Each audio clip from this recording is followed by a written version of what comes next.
Joyce, Iha, come here. Dali, saktong dating ninyo dahil meron kayong kailangan mapanood ni Lawrence. What's this all about? You'll see.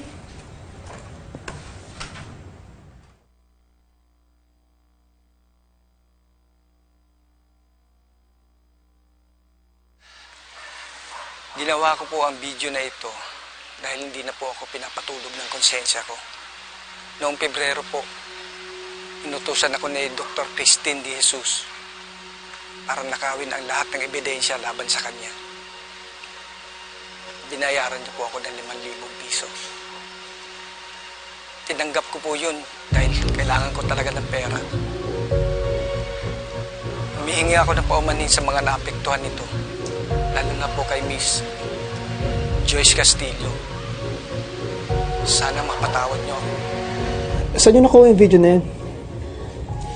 Nagpahanap ako ng private investigator nung matapos ma-dismiss yung kaso ni Joyce. And this is what we found. This guy who was willing to testify against Christine.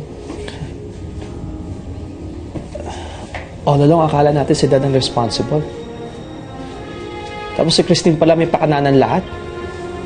Kaya nga, sa dami ng ebidensyang yan, nako, patong-patong ang kaso labang kay Christine. Hindi na siya makakaalis ng bilangguan. Doon na siya mabubulok. So, yeah.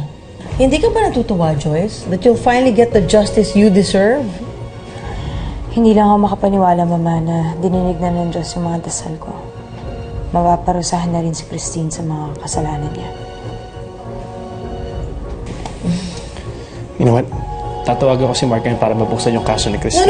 no. Wait, Lawrence, wait. Pabayaan mo ako maghanap ng tamang panahon para maibunyag ko ang lahat ng ito.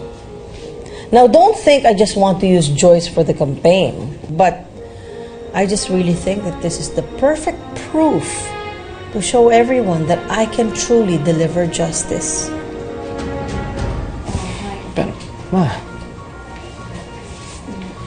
Siguro okay lang din kung pagbigyan natin si Mama. Wala naman sigurong problema kung madali ng konti yung kaso, di ba? Thank you, Iha. I'm glad na naiintindihan mo ako. sige. Kayong bahala.